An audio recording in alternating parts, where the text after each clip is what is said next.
Before we begin, I have to say that this video was made before patch 1.2, but overall it didn't really make a difference as all my arguments and comparisons are still relevant.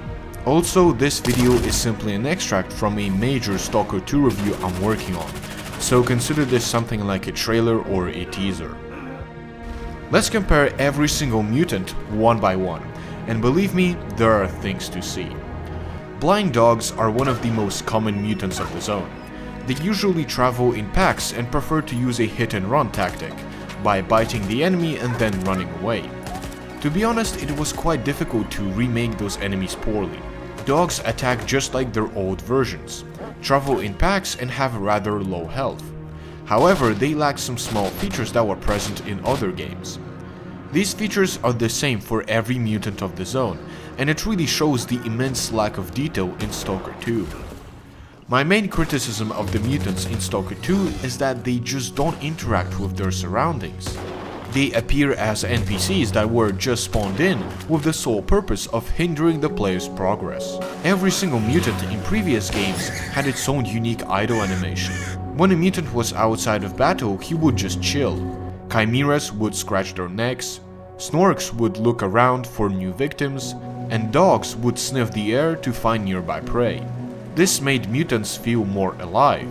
They also, like human NPCs, can have a moment of rest.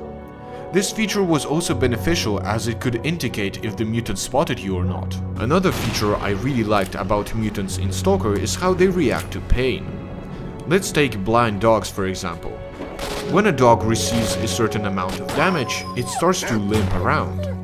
Furthermore, if the majority of the pack has been killed, the dog will retreat, trying to survive. These features give a lot of personality to simple animals. You almost feel bad for killing them. Mutants react to damage. Fleshies are unable to use one of their claws. Snorks slowly limp towards you, barely clinging to life. Pseudogiants crawl to their prey hoping to kill it before they die. This is a wonderful feature, both from a realism and gameplay perspective. Enemies in Stalker don't have health bars, so features like these are crucial for understanding how much health an enemy has left. Not only that, but these unique animations add up to the immersion and realism of the world. I mean, if only you saw my face when I witnessed a dog dragging the body of a stalker it has just killed. Small features like this make enemies feel special. There are not just some random NPCs who are marked as enemies. This gives so much more character to various mutants of the zone, making them stand out from regular enemies in other games. I got a bit carried away with the blind dogs, so let's discuss another prominent mutant of the zone, the Flesh. Flesh was always this type of mutant you didn't really pay attention to. They were the least aggressive enemy in the zone, which highlighted their animal of origin being regular domestic pigs. Notice how I said were. In Stalker 2, Fleshers are extremely dangerous, not just charging but leaping at you to deal great damage. This sudden spike of aggression, for me at least, kills the entire point of Fleshers as an enemy. I've always saw them as an example that no matter how much anomalies and radiation affects animals, they will always remain loyal to their not mutated counterparts. It just made sense that Fleshers are the least aggressive mutants because they were pigs, who, compared to other inhabitants of the zone, are the least dangerous animal. I mean, when was the last time you've seen a domestic pig attack someone? But that isn't the only thing wrong with Fleshers, as their AI also received several downgrades. In the original trilogy, Fleshers were always traveling in groups. Now, what's interesting about that is their coordination. Some groups of Fleshers could be led by an alpha Flesh. Normally, just like in the case of blind dogs, upon killing a member of their pack, other Fleshers would start to panic and run in random directions. But with the presence of an alpha, they wouldn't do that. Once again, small features like these really help out to flesh out the mutants. I'm sorry, please don't click off the video. Making them feel more real. Of course, none of this is present in Stalker 2. Instead, Fleshers charge at you head on, which is very similar to the behavior of another type of mutant. Boars were always one of the most dangerous early game mutants. They're extremely territorial and dangerous. Surprisingly enough, they are very weak in Stalker 2. It feels like fleshes switched with boars, because instead of being a threat that must be immediately responded to, they just, well, die.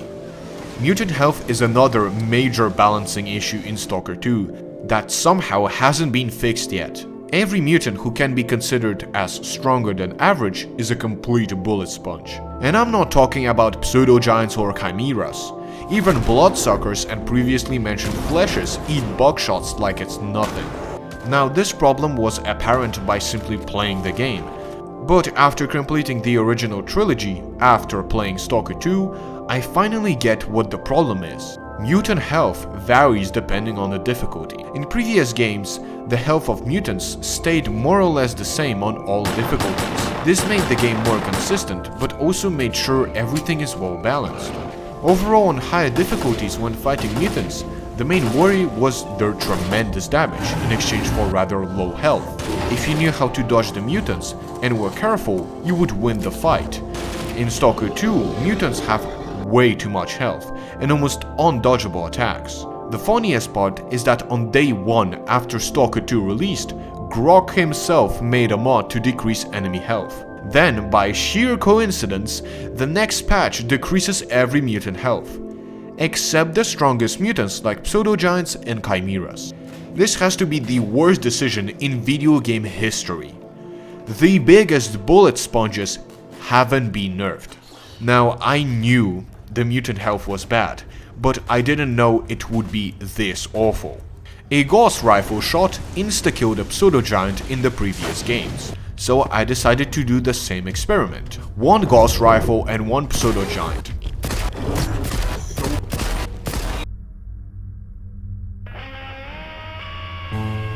That is 15 headshots from a gauss rifle to kill one Pseudogiant. That is insane. Despite the fact that the gauss rifle is weaker in Stalker 2, I think that it's safe to say that the Pseudogiant in Stalker 2 has 15 times the health of a Pseudogiant from previous games. Not only do mutants have tons of health, which makes fighting them extremely long and annoying, but they also have extremely strange and outright undodgeable attacks. But we'll talk about that later when analyzing every mutant one by one. As for the boars themselves, unlike other mutants, they have barely any health. In previous games, they seemed like bullet sponges because the head was heavily armored. Instead of shooting them head on, you had to jump away and try to shoot their back, as it was much weaker. Despite being a very basic weak spot used in various other games, it's still a great way to force you to change your playstyle and to make the gameplay more varied. Another important point I wanted to mention are the mutant reskins. The majority of enemies look very similar to the older versions, but boars are completely different. They not only look like regular basic boars, they don't have the unique appearance with various body parts being changed or even duplicated. In Stalker 2, they appear to have lost all individuality, looking like a boar from any other game. And the same problem applies to the blind dogs. Now they have fur, even though they're supposed to be hairless, and for some reason the albino variants are completely missing. The next mutant on the list are Pseudodogs. Now it's kind of hard to compare them to Stalker 2 because they just don't exist. For some unknown reason, Pseudodogs are completely missing from the game. This is a complete mystery to me because they were essentially a reskin of blind dogs, having slightly better stats than regular dogs. What really bothers me is that Psi-dogs are in Stalker 2, so all the devs had to do was take the model of the Psi-dog and give it the AI of blind dogs, and maybe change the size of the enemies. That's it. It's that simple. As I said, it's almost a reskin of blind dogs. While we're on the topic of Pseudodogs, let's discuss their much rarer and much more dangerous counterparts, Psi-dogs. Now, I'm really running out of ways of saying that mutants are ridiculous and overpowered in this game. Previously, Psi-dogs could spawn small packs of wolves that you had to shoot to find the real enemy. In Stalker 2, Psi-dogs summon an entire army of enemies. The worst part is that the spawn cooldown was greatly decreased, So why you clear all the illusionary mutants, the Psi-dog can summon even more of them. Of course, the logical strategy is to identify the real enemy and then just shoot him while ignoring everything else. But this strategy also proves to be futile, as when a Psi-dog spawns, it teleports. Now, I'm not sure about this mechanic, but it appears that Psi-dogs switch places with a different fake dog once they finish summoning. Of course, I'm not certain this is how they work, but there might be another explanation as to why they suddenly appear to be somewhere else. The fake dogs they summon, which are Psi hallucinations, can take shots, despite the fact that they get one-tapped. Due to the Psi-dog spawning in so many of them, they can tank a good chunk of damage. Overall, Psi-dogs became extremely overwhelming. I understand that the developers wanted to create this sort of hide-and-seek gameplay with the mutant, but this is not the way to do it. There are just too many dogs that spawn. Furthermore, catching the summoner once or twice won't end the fight, because every mutant has titanium plates under their skin, and according to what I've seen, can most likely survive a nuke with this amount of health. So let's switch to an enemy who never had much health. Tushkanos are little mutated jerboas. Similarly to Psi-dogs, they try to swarm the player. Obviously, rodents get insta-killed by literally anything. The main concern you had about rodents is their speed and small size, which makes them really hard to hit. Paired with great damage, despite looking like trash, they were rather dangerous enemies. At least that's how it was in Stalker. For some reason, out of all mutants, rodents actually received some heavy nerfs. Instead of immediately rushing towards the player in hordes, they kind of run around in circles, sometimes coming closer to attack. This removes the entire strength of these mutants, being able to rush the enemy all at once and deal tremendous damage. In Stalker 2, they act more on their own, taking leaps at the player one by one instead of all at once. So before, their behavior was more similar to rats from Stalker 2, trying to take the player with numbers. And thanks to their small size and formidable damage, they were a great threat. Now they're just annoying to fight because they take huge leaps and usually run in circles around the player instead of charging on them. Basically, rodents went from a rather scary enemy to a minor inconvenience. But this is nothing compared to how bloodsuckers were butchered in Stalker 2. Bloodsuckers are a legendary mutant, lurking in the dark corners of the zone, being ready to take anyone who's foolish enough to wander the underground tunnels of Agroprom or various laboratories. Bloodsuckers don't have much health and are quite vulnerable, but they are masters of stealth. Their skin allows them to turn completely invisible to the human eye. Their tactic consists of trying to go around the player and using their paralyzing tentacles to instantly kill their target. Not only that, but they also can jump on an unsuspecting stalker. This creates a very interesting dynamic. Despite having low protection, they manage to adapt and become one of the most dangerous mutants of the zone. I like the idea of bloodsuckers. The fact that they have a stealth takedown, an ability that is usually solely exclusive to the player, is very interesting. As I said before, bloodsuckers don't have much health, but thanks to their invisibility, high speed and behavior, they become very difficult enemies to kill. Obviously, the strength of bloodsuckers is stealth. They always try to get the jump on the player whenever it's possible. If they get spotted, bloodsuckers immediately become invisible and rush towards their target, trying to get around them and use their devastating attack. What do they do in Stalker 2? That's right, a mutant who relies on stealth, who can't win a one-to-one encounter, screams to notify the target he's here, and what's even funnier, bloodsuckers decloak when they scream. This removes the entire point of this mutant. How can they sneak up on the player if they let the entire zone know they're here? Furthermore, their style of battle was changed. Bloodsuckers no longer have their suck ability, which makes them much less scary. Moreover, their stealth aspect is completely ignored, as now you can see the bloodsuckers cloak anywhere. The entire point was that you had to guess where they are, using your surroundings. Now bloodsuckers behave like other mutants, simply charging you head on. the unique style of battle and individuality of these mutants is completely gone. In previous Stalker games, fighting Bloodsuckers was scary, exciting, and memorable. Now Bloodsuckers are just annoying to fight. The stun mechanic isn't a real stun and is just made to slow you down. The player can now be knocked down, which makes you feel sluggish and slow, because the game takes away your controls.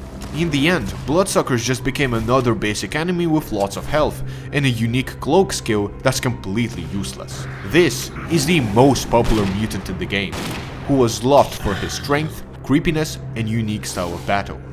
Now is just a shadow of himself. What's more insulting is that the Bloodsucker is the very first mutant you have to fight, which just shows that they're no longer this mysterious and terrifying presence unique to the underground tunnels of the zone. It's just another foe, another mutant whose sole purpose is to prevent the player from progressing the story. Even Bloodsucker nests look worse. Now there's just 3 of them in a giant room. Meanwhile, in Call of Pripyat, there was barely any room for you to walk. I actually got scared when completing this section despite having already done it. The visuals also became worse. Old Bloodsuckers look like rotting corpses, with their brains peeking out, adding a sense of mystery and terror. There were also different types of Bloodsuckers with unique skins depending on their environment. In Stalker 2, all of this is gone. I think it's safe to say, without any exaggeration, that Bloodsuckers were absolutely destroyed and butchered in Stalker 2. As if someone tried to replicate their success simply from looking at the enemy, having never played the games or understood why they work so well. But don't worry, it gets even worse. Another enemy who suffered a similar fate are Poltergeists.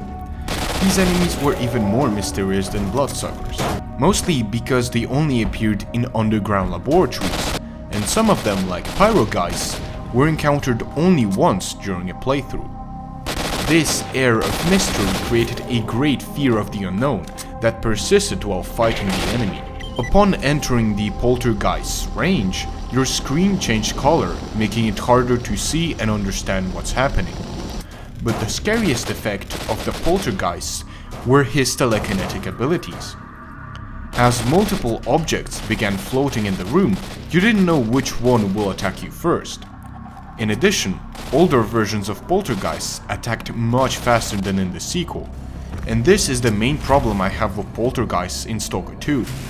In addition to becoming regular enemies, it's the second mutant of the tutorial, and losing their air of mystery, Poltergeists also became much slower and less dangerous to fight. Once again, a scary and unique enemy whose encounter you would remember for a long time is now just a regular mutant of the zone.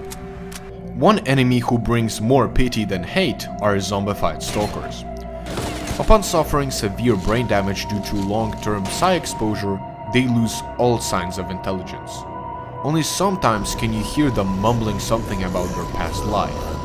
But Stalker 2 completely changed the concept of zombified enemies, as now the bodies of long-dead stalkers can be resurrected. How? The entire point of zombies was that they weren't the usual undead we're accustomed to seeing in the media. Essentially, zombified stalkers are just severely brain-damaged humans, but they are still human and still alive. This makes no sense. Even if psi emissions could suddenly revive a human being, they wouldn't be able to do basic actions because when the human body dies, most specifically the brain, it suffers severe damage. So this feature makes no sense in terms of lore and realism. But the worst part has to be the fact that they no longer speak. Once again, the enemy has lost all individuality. Before, you actually felt bad for the zombies. By hearing their mumblings, you could find out a lot of things about their lives, family, and goals. Each of them had a story to tell, which was adding to the immersion and atmosphere of the game. Thankfully, at least one mutant stayed more or less the same. Snorks are prominent mutants in the Stalker franchise. The simple idea that a human could behave like a savage animal is absolutely terrifying. Overall, Snorks are fine. They're a bit easier than before, mostly due to the fact that they don't do their leap attack much often. But the idea and concept was preserved. I especially like that you can't move after a Snork's attack, as if they hit your legs, which is good and makes them scarier. Notice how this move seems to be more fair than the Bloodsucker's one, that makes you fall to the ground, despite both having the same purpose of stopping the player. That's because you're still in control. There aren't any animations that stop you from dodging or shooting.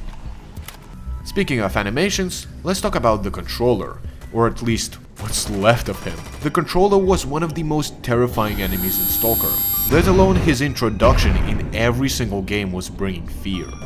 The main ability of the controller is his Psi-dog, and this attack was changed so much it's not even funny anymore. The old Psi-dog was filled with so much strength. It was very sudden and could easily scare you if you didn't know where the controller was. Upon getting hit with the controller's Psi attack, the camera was spinning uncontrollably. This feature, despite looking a bit weird, did a very good job at disorienting the player. When you came back, you didn't know from which direction you got hit. This made fighting controllers very dangerous, as they could easily stun lock you using their Psi bolts. Another unique feature of this attack were the faded images of skulls or faces that appeared in front of you. You didn't see them really often, and I think this added even more surprises when getting attacked by a controller. The second mechanic this mutant had was some sort of Psi aura that surrounds the controller, not letting you get close to him. In Stalker 2, the aura appears to be still present, although due to how Psi effects were reworked, it is barely even a threat. The Psi bolt was also heavily nerfed. I mean, now it just looks lame. It's not even scary, but more annoying. In the original trilogy, the Psi bolt really felt like something terrifying. You could hear the charge slowly building up, the sudden and fast, piercing, resonating sound. It really felt like your brain got shot with something very powerful, something that you cannot understand. Of course, I could continue explaining how great controllers were before, but to save time, here's a clip of me fighting him at point blank range. This is not normal. In previous games, you couldn't even get close to a controller, let alone kill him without any repercussions. The new controller does a Psi bolt and then just wanders around as if you weren't even there. I really don't understand what's happening with the mutants in this game. On one hand, we have extremely powerful and unfair bullet sponges, but on the other, we have previously dangerous enemies becoming a laughingstock who can't even attack the player. Although there is a third type of mutant in this game, the extremely annoying ones. Like the Burer in the OT, yeah, I had enough of saying original trilogy. Burers were really annoying, zapping your stamina and then taking your weapons. Well, Stalker 2 actually upgraded these mutants, making them even more annoying. Now a Burer can take your weapon at any moment, which is just great. But what's even better is that when he takes it, the gun can fall through the textures and get lost forever. Furthermore, the telekinetic shield lasts for way too much time, and also the mutant can attack while having the shield up. The entire point was that he prioritized defense over offense, because both his hands were used to make the shield. To be fair, the Mega Midget got a new skill that allows him to shoot from weapons found on the ground, which would have been cool if it worked properly. Like every normal person, I thought that by unloading the guns, they wouldn't shoot. I was wrong. Instead, you have to loot the guns for them to stop shooting. But that's a bit problematic because you become over-encumbered. Overall, the Burer became not more powerful but simply more annoying to fight, as now you have to wait for his shield to go down and hide from his guns. This mutant actually became easier because he lost his kinetic bolt ability, which dealt huge damage and forced you to stay away. The Chimera is one of the most dangerous mutants of the zone, and she falls in the aforementioned overpowered mutant category. Before, chimeras were already pretty scary. You had to have complete concentration, dodging her attacks and making sure you don't run out of stamina. The main attack of the Chimera is the jump. Now, once you got the hang of it, chimeras could be easily dodged. Let her jump, then shoot her while she's looking at you. Then just repeat this process again and again. In Stalker 2, chimeras don't jump, they bunny hop. This is actually insane. I have no idea what happened to this mutant, but she became really powerful. I think it's because chimeras now jump immediately after performing another jump, which allows them to easily catch up to you. Another factor that makes fighting almost impossible is that stamina in Stalker 2 is absolutely minuscule. You jump 3 times and that's it. This two-headed train is already in your face. I will repeat again, why not leave the Chimera how she was? The old mutant will be much harder in Stalker 2 because of the decreased stamina and absurd health. At this point I'm getting tired of saying the same thing, so let's move on to the final and most powerful mutant zone. Pseudogiants were always a very memorable mutant, not only thanks to their strength but also memorable appearance. The main attack they used in the OT was the ground pound, forcing you to always stay away from him. Now, I'm not gonna try to explain his attacks in Stalker 2 and how he's changed. I'm just gonna say that this queso looking guy is undodgeable. He still has a ground pound attack when he jumps in the air, and it's impossible to dodge. That's it. I really don't understand how to no-hit this mutant. I think the main problem that a few mutants have, but is very apparent with the Pseudogiant, are attacks that make you fall down. Attacks that put you in an animation. None of this was present in the OT, probably because the game is too old for that, but also to not disrupt the gameplay flow. When the game takes away the player's controls, it makes the fight feel very slow and weak, especially if it's an enemy like the Pseudogiant who spams these types of attacks. Of course, we also have the problem that this piece of meat dies after 15 gauss rifle shots. But every mutant in this game is a bullet sponge, except Boars, who are the only mutant who need to have a lot of health. How do you mess up this bad?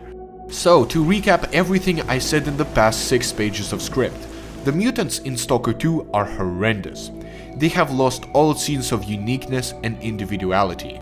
Special animations, mechanics, behavior, and immersive details are completely absent. Every mutant had different relations with each other. Some would attack others or leave them be. This behavior is demonstrated only once in Stalker 2. The A-Life system that affected mutants was creating unique encounters between mutants and stalkers alike. But the main criticism I have with Stalker 2 is that you genuinely don't want to fight mutants. In previous games, you had to learn how to hunt various mutants. The better were your skills, the more money you could gain. But in Stalker 2, mutants are a waste of time. They have lots of health and unfair attacks. Already by fighting them, you spend lots of medkits and ammo boxes. But the worst part is that you get nothing in return. I know that Call of Pripyat didn't have the ability to loot mutants, and that really annoyed me. But after looking at Stalker 2, I realized it wasn't that bad actually, you know, it's fine. Mutants could be easily defeated if you knew what you were doing. I think even if mutants in Stalker 2 could be looted, there still wouldn't be any point in fighting them, because of how much ammo you lose. And all of this could have been solved if the difficulty of the game worked like in Call of Pripyat, increasing the mutants' damage, but not touching their health, making fights much more interesting and definitely not boring or annoying. But these were mutants that we could compare. Now let's talk about new mutants. Well, they're not really new, because we've already seen 2 of them in various mods and old versions of the games, but finally we have an official release. Cats work just like they were intended to. Having the ability of mimicking human voices, they can lure unsuspecting stalkers into a trap. I'm glad we finally see this feature being implemented, as I don't know any mods that actually managed to create this unique feature. The only problem this mutant has is, of course, the health. Cats are already pretty fast, jumping around all the time, so it would make sense to make them really weak. Otherwise the mutant is pretty good, having various unique mechanics and the ability to trick players. Another new mutant are the rats. In previous games they didn't really do anything, they just could stand up. In Stalker 2, rats try to swarm the player with their numbers. To be honest, it's absolutely terrifying to see this group of rats coming towards the player. It increases this sense of danger due to being overwhelmed. The only problem I have with these mutants is that one grenade instantly deletes them, which makes rats a very easy enemy to defeat. Another annoying feature is that rats respawn incredibly quickly, and out of nowhere. The third mutant we've never seen before. It's a mutated deer, and I don't think it's a cut enemy from any of the games. Although that doesn't mean it's a good enemy. Just like every mutant that's bigger than a dog, it has tons of health, and a very lazy mechanic. The deer is a basic spawner enemy. He generates weak enemies like dogs and boars, and also rodents. I don't think I have to explain why spawner enemies are annoying and a very lazy way to make an enemy. The deer relies on other mutants. But as we've seen before, the other mutants are pretty lackluster, so the enemy also becomes trash. Now, when I first thought about this video, I wanted to do the usual thing of highlighting the weird design choices of certain enemies and propose what can be improved. But the mutants turned out to be so bad, the only tip I have is to bring back the old mutants. I think I've already explained in great detail why exactly mutants in previous games worked so well. In Stalker 2, they simply behave like regular NPCs that you need to kill just to progress forward. Mutants don't feel unique anymore. They aren't interesting and memorable like they were in the original trilogy.